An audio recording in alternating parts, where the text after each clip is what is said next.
Assalamualaikum warahmatullahi wabarakatuh. Salam sejahtera untuk mahasiswa sekalian yang ada di rumah masing-masing. Stay at home.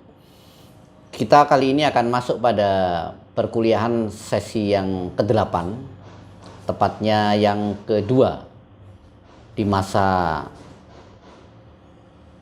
penanggulangan COVID-19. Kali ini judul yang akan kita bahas adalah korelasi penerapan darurat kesehatan dengan hukum bisnis. Ini sesuatu yang menarik menurut saya karena hukum bisnis tidak dapat berhenti hanya karena corona, namun ada hal-hal yang harus kita sikapi dan bagaimana negara ini juga bersikap ketika wabah yang merambah secara global termasuk Indonesia ini sedang melanda diri kita. Kita akan berpikir dari Kepres nomor 11 tahun 2020, yaitu tentang penetapan kedaruratan kesehatan masyarakat. Ini saya kira sesuatu yang baru bagi kita bersama. Berikutnya juga berbicara tentang peraturan pemerintah nomor 21 tahun 2020 tentang pembatasan sosial berskala besar dalam rangka percepatan penanganan COVID-19. Dan yang penting lagi adalah Perpu nomor 1 tahun 2020 ini tentang kebijakan keuangan negara dan stabilitas sistem keuangan negara untuk penanganan pandemi COVID-19 dan atau dalam rangka menghadapi ancaman yang membahayakan perekonomian nasional dan atau stabilitas sistem keuangan. Ini saya kira sebuah judul yang paling panjang sedunia dari sejarah peraturan pemerintah pengganti undang-undang. Saudara-saudara sekalian, negara ini kan sedang menghadapi ancaman yang membahayakan perekonomian, bahwa stabilitas sistem keuangan penanganan pandemi COVID-19 ini menimbulkan beberapa hal. Yang pertama adalah pertambahan pertumbuhan ekonomi nasional. Maksud saya bahwa pertambahannya itu justru stagnan. Lebih tepatnya adanya perlambatan. Sedangkan yang kedua adalah penurunan penerimaan negara. Sedangkan yang ketiga, peningkatan belanja negara dan pembiayaan. Dan yang keempat, diperlukan berbagai upaya pemerintah untuk melakukan penyelamatan kesehatan dan perekonomian nasional dengan fokus pada belanja untuk kesehatan, jaring pengaman sosial, social safety net. Dan yang terakhir adalah pemulihan perekonomian, termasuk untuk dunia usaha dan masyarakat yang terdampak. Nah, yang terjadi di lapangan sekarang bagaimana? Dengan munculnya keputusan presiden, dengan munculnya perpu ini, dengan kontrak-kontrak bisnis yang sudah terjadi. Saudara-saudara sekalian, bahwa sebuah kontrak perjanjian itu memiliki dasar di pasal 1338 tentang perjanjian itu yang dalam asasnya adalah Pacta Sunt Servanda, bahwa perjanjian itu berlaku mengikat dan berlakunya seperti undang-undang bagi pihak-pihak yang terkait dengan undang-undang itu. Maka munculnya beberapa peraturan khususnya tentang COVID-19 ini yang berimplikasi terhadap proses bisnis ini hanya menjadi open the door, hanya pintu pembuka saja bahwa terhadap kontrak bisnis itu dapat dilakukan renegosiasi kontrak. Mungkin nanti akan ada addendum atau mungkin akan ada opnam terhadap hal-hal yang sudah tercapai. Sehingga keadaan force majeure itu tidak serta-merta membatalkan secara keseluruhan karena asas hukumnya yang seperti itu. Sedangkan yang kedua, kalau dilihat dari sisi hukum tata negara, maka berlaku pula asas leg posteriori, derogat leg priori. Artinya apa? Bahwa aturan hukum yang baru ini kan mengalahkan aturan hukum yang lama. Artinya apa?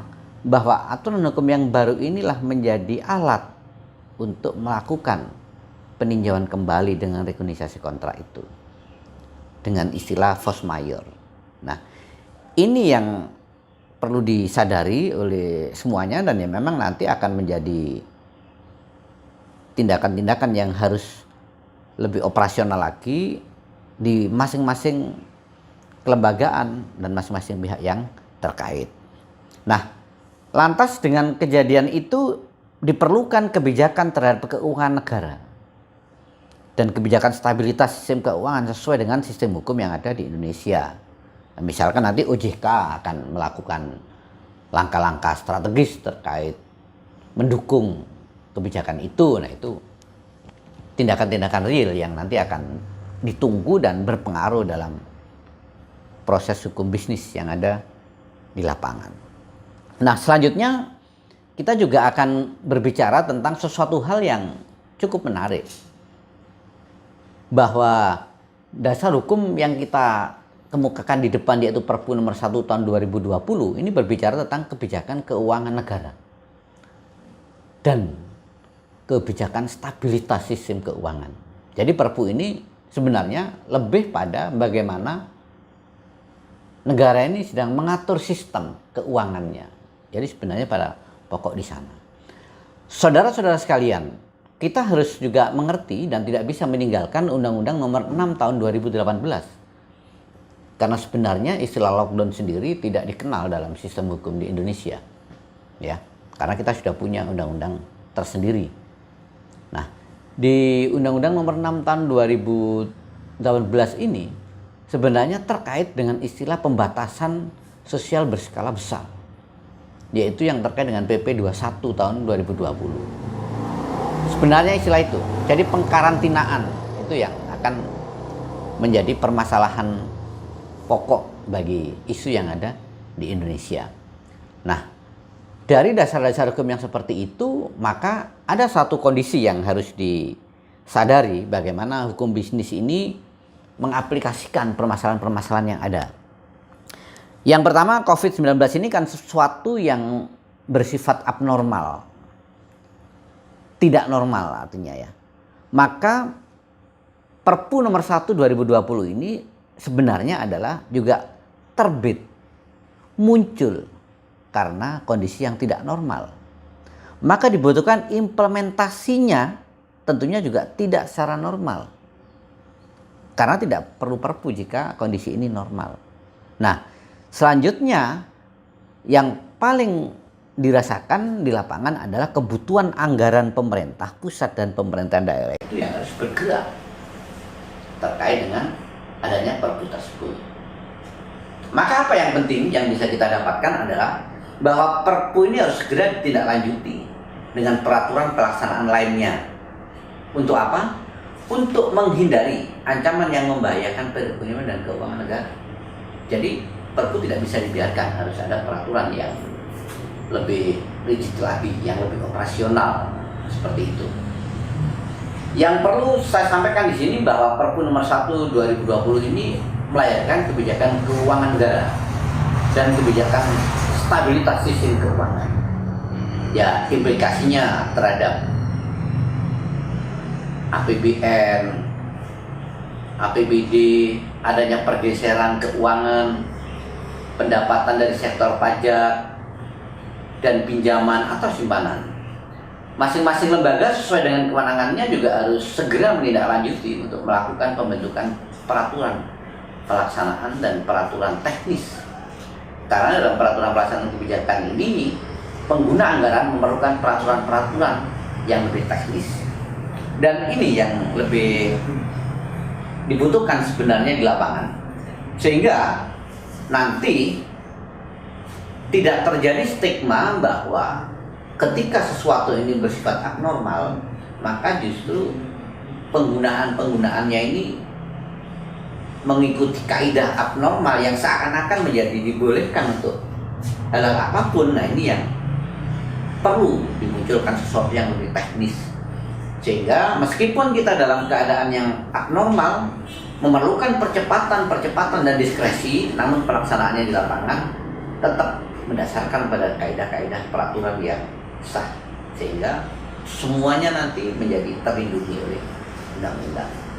Nah, saya kira itu pokok pikiran di dalam perkuliahan kita pada sesi ini, dan saudara silakan didalami lagi pokok-pokok pikiran dalam bentuk pointer yang nanti akan juga saya kirimkan melalui grup WhatsApp, dan saudara perdalam dengan referensi-referensi lain dari pokok pikiran tadi untuk saudara kembangkan untuk menjadi diskusi, dan kita akan bertemu di kesempatan yang akan datang. Stay at home, tetap tinggal di rumah, gunakan masker jika saudara keluar rumah. Jangan keluar rumah ketika tidak dalam keadaan yang sangat amat emergensi, karena kita ini yang pertama menjaga kesehatan diri sendiri dan juga dalam rangka kita ikut menjaga kesehatan masyarakat yang ada di tengah-tengah kita. Saya kira itu. Assalamualaikum warahmatullahi wabarakatuh. Salam sejahtera dan tetap semangat.